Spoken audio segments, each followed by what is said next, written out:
Kalau memilih koi, pastinya kita memiliki kriteria tersendiri, kesenangan kita, terus mungkin ada juga pakem-pakem tertentu. Nah, di video kali ini saya sudah berada di Proklamator Koi. Kita akan membahas tentang Kohaku. Selamat datang di channel Oke Green dan terus tonton kami.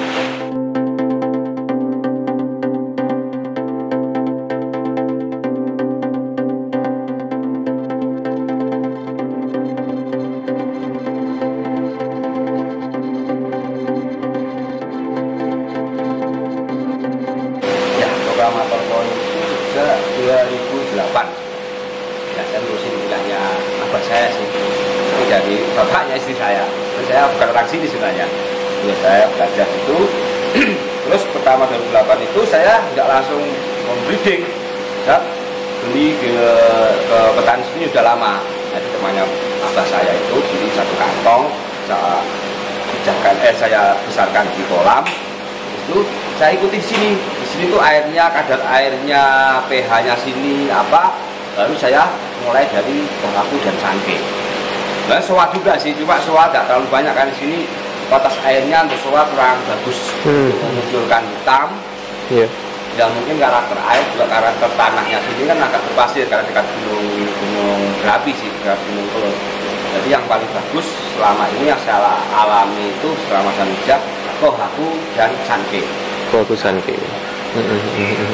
Saya yang orang kenal Proklamator tuh Kohakunya bagus-bagus, Sankenya bagus-bagus karena memang di sini cocoknya Kohaku Sanke yang paling dominan di wilayah Legok. Jadi pH TDS itu mempengaruhi ikannya juga ya Pak? Iya, pH TDS sama tanahnya. Oh gitu. Iya. Karena tanah sini kan berpasir. Berpasir. Jadi untuk ikan yang lain kayak susui, asagi itu kurang bagus. Dia kepalanya akan ikut hitam. Oh gitu. Selama ini saya kan juga mijahkan juga beberapa jenis di Legok sini. Itu tetap yang paling bagus Kohaku Sanke. Warna itu mencolok, Sankenya juga dasarnya putihnya itu putih. Dia cepat besar juga. Dari segi penjualan pun kalau Kohaku Sanke lebih menguntungkan lah. Saya orang bider. Tapi kembali lagi karena induk dan juga pejantannya milik Proklamator juga bagus itu Pak ya, genetik. Gitu. Oke. Dan di video kali ini kita akan mengulas tentang memilih Kohaku yang baik ya Pak ya. Ya. Nah, oke, mungkin ada sampelnya, kita langsung saja Pak. Sampelnya ya ini untuk yang kualitas baik ya, bukan untuk indukan yang baik kan. Oh ya. Ini Kohaku. Oh, itu yang di belakang indukan ya ini ya, Pak ya? ini indukan. Ini size berapa untuk indukannya? Ini 83-an, 85 lah sekarang ini 85. Nah, ini 75. Kalau ini 63. Oh, gitu. Ini ada 1 tahun. Ya tahun lebih lah. Mau nisai ini. Kalau untuk pakem dari Kohaku yang bagus, untuk show dan juga untuk indukan itu beda ya Pak ya? Beda. Oh beda. Kalau indukan yang kita lihat tuh body. Jadi pangkal ekornya besar. Terus mulutnya sini, pangkal kepalanya juga besar kayak gini. Ini kalau indukan ini. Besar gini, oval gini. Terus pangkal ekornya juga besar. Ini mempengaruhi jadi anakannya juga. Oh gitu. Nah, ini yang pertama itu body. Terus sirip-siripnya, dia membesar gini siripnya. Sirip sama ekornya kan loh. Sirip dayung dan ini pangkal ekornya juga besar. Nah ini. Terus baru kita lihat dari warna dasarnya, putihnya. Warna dasar. Nah, putihnya dulu. Baru putihnya, baru kita ke merahnya. Oh gitu. Nah, merahnya ini nomor kesekian, makanya saya bilang polanya ini nggak berpengaruh. Yang penting jangan kena mata, jangan kena ekor. Nah itu karena nanti nurun di anakannya biasanya. Kalau gitu. Kalau nggak punya, saya punyanya kena mata nggak masalah. Nanti kan tetap kita sotir. Iya. Tapi kalau yang dasarnya ini udah gak kena mata, gak kena itu paling banyak kita bisa milih yang bagus-bagus. Seperti itu. Tetap bisa, cuma kita memilih yang bagus tuh sedikit lah volumenya daripada yang jelek-jelek gitu. Kalau saya lihat yang di depan kita ini Kohakunya kan kecenderungannya oranye tapi pekat gitu Pak ya? Ya, bukan padat. merah seprong itu bukan. Apakah ini nanti juga mempengaruhi untuk pemilihan induk itu nggak harus yang strong gitu? Nggak harus strong. Yang penting dasarnya dia tuh kental, merahnya tuh merah kental. Oh gitu. Bukan masalah strong juga berpengaruh, tapi sedikit aja berapa persen. Yang bagus tuh merahnya kental gitu loh. Kental, padat. Padat lah. Padat. Merahnya padat. Jangan sampai kanopo atau gimana gitu. Nah, jadi yang ini untuk induk ya Pak ya? Ya. Spesifikasi untuk induk. Ya. Ini sudah produksi atau induk? Yang ini sudah produksi. Masih calon? Ini masih produksi. Yang ini calon. Ini masih calon Pak? Calon ini. Ini belum pernah hamil ini. Ini belum pernah hamil. Masih muda ini. Masih muda. setahun lebih dikit lah. Biasanya kita di size gini. Dia mau hamil itu size gini. Itu sudah 60 lebih Pak ya ini? Ini 60 lebih nih. 75-an ini. 75-an. Yang ini 60 ya 60 dikit lah ini. Kalau diruntut sebenarnya Pak Tony ini Gosan Kenya itu ibaratnya mbah-mbah nih. Itu kan pasti asalnya juga dari Jepang. Masih ingat nggak dari farm mana gitu Pak? Kalau yang dipakai ya, proklamasi pertama sekali saya belinya itu waktu itu ada kontes, ada lelang tahun-tahun 2009 itu lelang-lelang di kontes-kontes koi gitu. Jadi habis kontes ada lelang. Kadang saya beli di Jakarta Koi Center gitu. Oh, berarti ya, impor juga dulu? Ya, dulu Momotaro sama Sakai. Momotaro sama Sakai, bloodline-nya. Dan ini berarti sudah keturunan kesekiannya ya? Kesekiannya ini. Seperti itu. Kalau Sakai memang dikenal Kohakunya yang legend ya Pak ya? Iya. Sakai itu yang laku miliaran itu. Tapi kalau udah di Blitar sini, kadang meskipun dari Sake kalau Momotaro, kalau kita perawatannya bagus bisa besar juga kok. Bisa besar juga. Meskipun F sekian pun kalau kita memang punya biaya untuk besar kan bisa besar. Oke. Kadang kan petani-petani kita itu kenapa kok di Blitar kok nggak bisa besar? Karena mereka gini mikirnya. Petani itu lahannya kan dikit, dan dia hidupnya dari koi. Kalau dibesarkan, berarti butuh waktu 1 tahun. Dengan untuk hidupnya anaknya aja susah. Akhirnya umur 25 udah dijual. Padahal itu padatin, padat. Pokoknya umur 25, isinya 700 ekor, tak jual. Jadi dia ngejar volume, ngejar waktu juga, supaya dia cepat menghasilkan uang. Tapi kalau udah kita benar-benar jadi farm, itu kita kasih waktu, makanya 70 kali 70. Nah, kita kasih 50 ekor, 40 ekor, jadi cepat besar dengan waktu yang tapi kan kita ada pencarian, maksudnya untuk biaya hidup masih ada. Udah lahannya sempit, terus dia hidupnya dari koi aja, pasti petani saya umur 20, 25 udah diangkat berarti jual. Kebutuhan. Karena kebutuhan dan kapasitas yang pasti dibanyakin. Akhirnya dia misalnya jadi kunting susah besar karena dipaksa supaya dia cepat menghasilkan uang. Oke, ini kita tadi ngomongin untuk yang indukan. Ya. Sekarang kita beralih untuk yang spek mungkin indah untuk penghobi dan juga untuk kontes. Ya. Oke, kita lihat. Ya, saya sendiri juga nggak sempurna, sama-sama belajarnya. Jadi, nah seperti ini. Jadi kalau yang bagus tuh polanya seperti ini. Salah satunya lah. Dia padat warnanya. Dasarnya putihnya benar-benar putih. Nah, ini bodinya sebenarnya kurang bagus. Bodinya kalau bisa oval gitu. Ini jantan atau betina? Ini jantan ini. Oh, ini jantan. Ini jantan.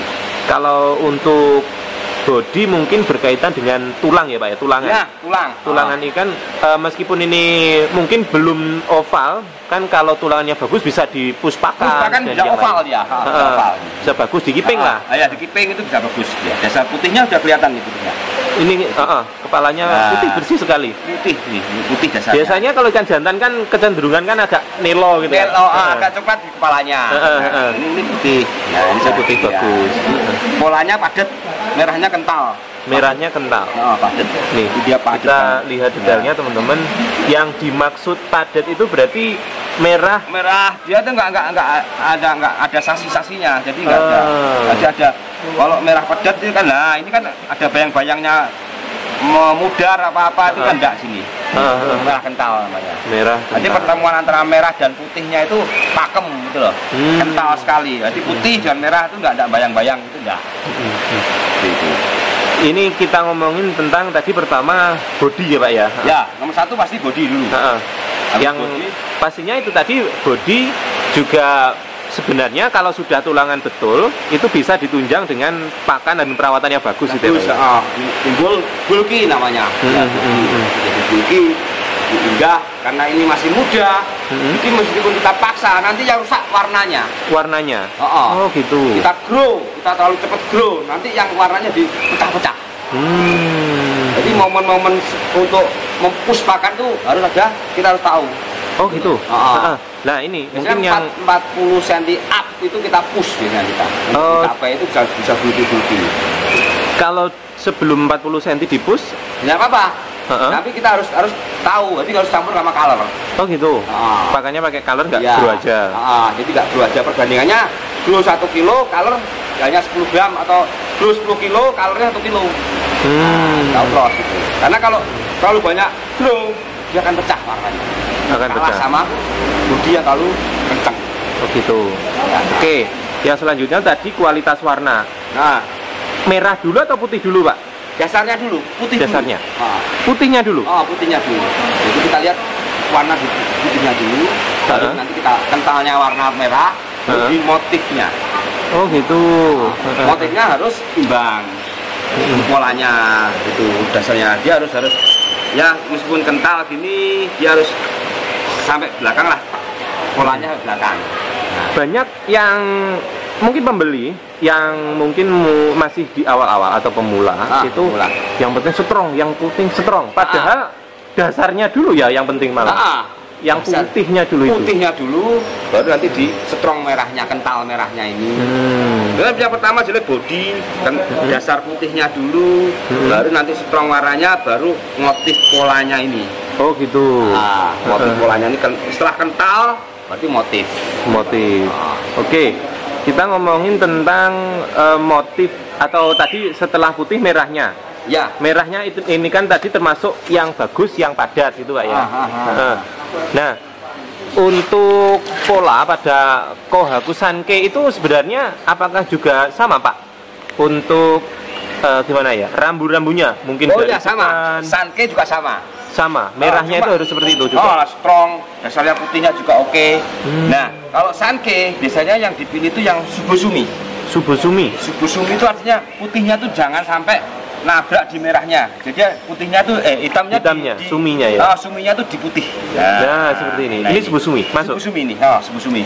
Dia kan enggak nabrak merahnya dikit. Nah, ini kan putihnya ada hitamnya. Ini Subusumi.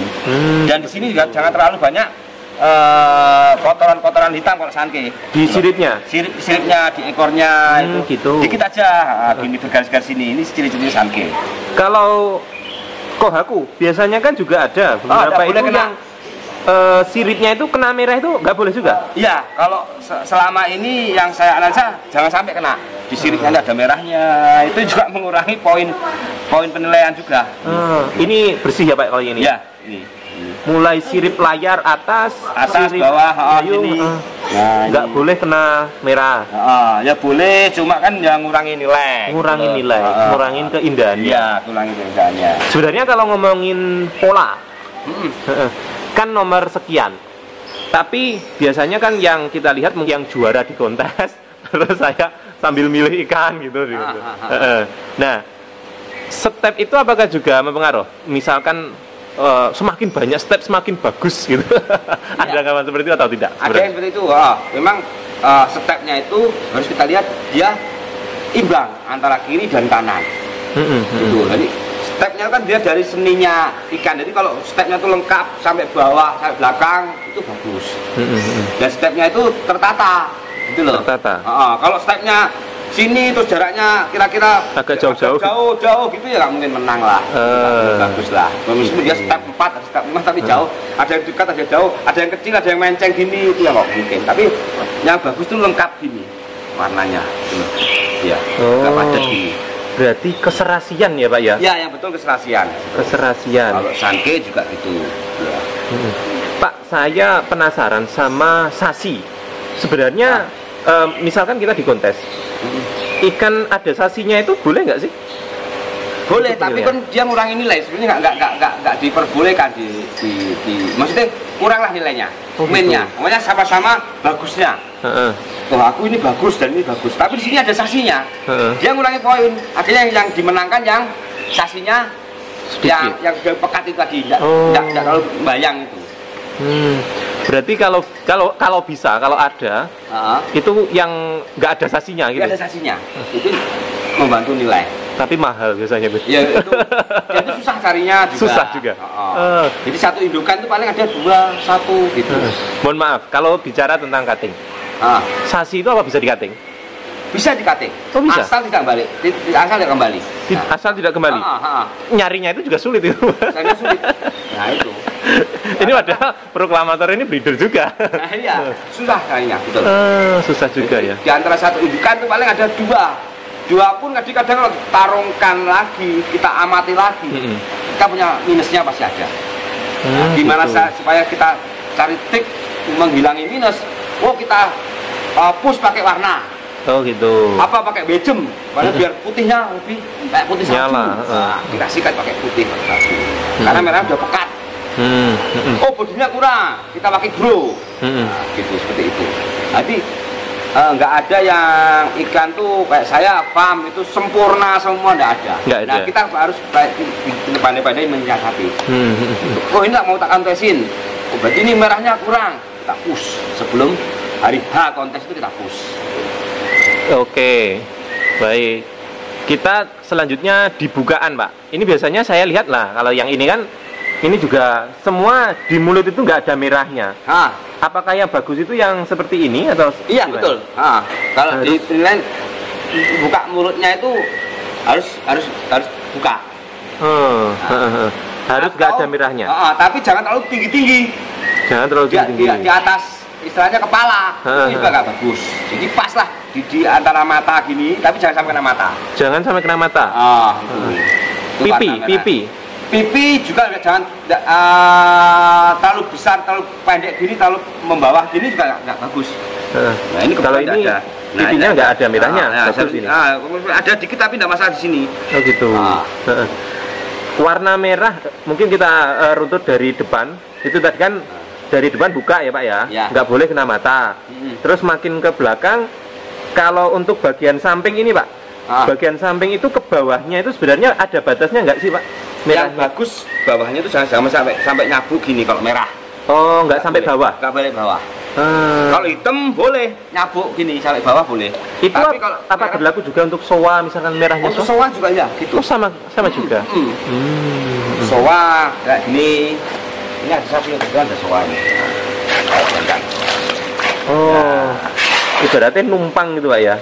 Nggak sampai ngalung ke bawah gitu nggak? Nggak sampai ngalung ke bawah warna merahnya. Kecuali hitamnya boleh. Hitam nggak apa-apa. Ngalung sampai bawah kayak gini malah bagus. Itu poin. Itu tapi jangan sampai istilah bahasa sini gedek. Gedek itu apa ya? Pecah itu ya? Hitamnya itu pecah-pecah. Hitamnya pecah. Harus pekat gitu kayak merah.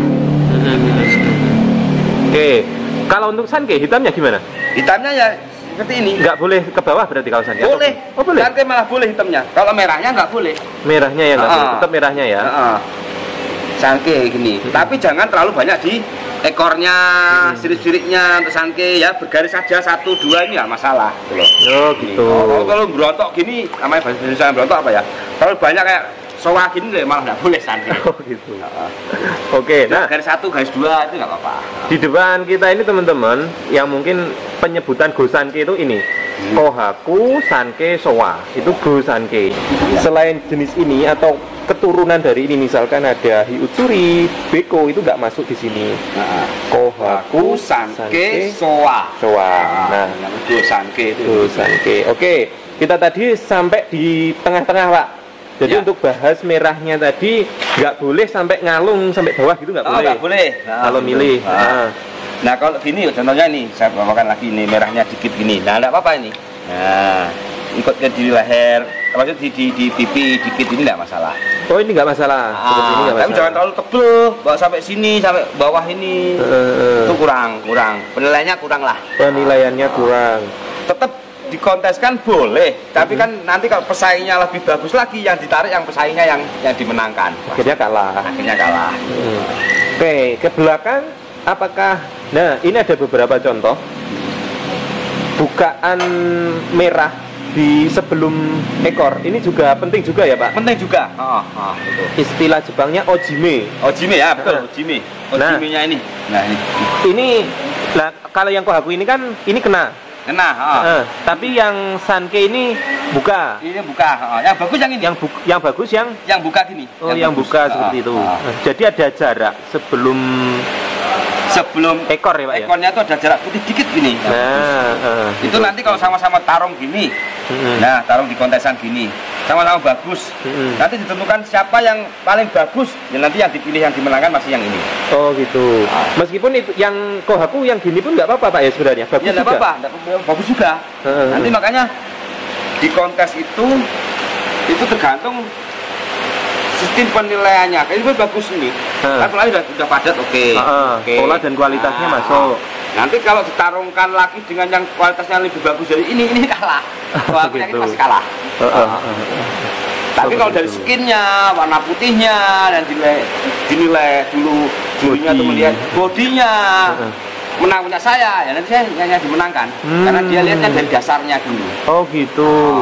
Kalau jurinya lihat finishnya dulu, terus dari apa itu merahnya di ekornya itu berpengaruh, pasti kalah.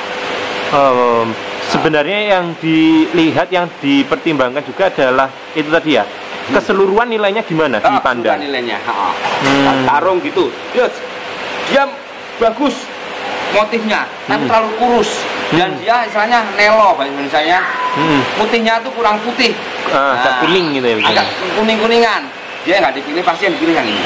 Yang putih bersih gitu. Putih salju, merahnya pekat kental, bodinya oke. Nah itu yang dipilih. Oke, seperti itu. Meskipun dia sudah semuanya sudah sesuai kriteria. Banyak pertimbangan nanti kalau juri, pastinya gitu. Oke. Pak, kalau dari jenis Kohaku, biasanya Bapak breeding itu nemu yang benar-benar mendekati sempurna gitulah. Ya. Itu persentasenya berapa? Satu kali pijah gitu? Satu kali pijah ya dapatnya yang sempurna, kualitas kontes, kualitas quality ya nggak ada 1%. Nggak ada. No, dari 100.000 gitu ya dapatnya 2, 3. Kadang nggak dapat. Kadang nggak dapat juga. Kadang kalau kebetulan dapat ya dapatnya 10. Oh, nah, nggak tentu juga. Jadi menentukan itu dapatnya 10 bukan dari individuan juga. Cuaca juga berpengaruh. Cuaca juga ngaruh?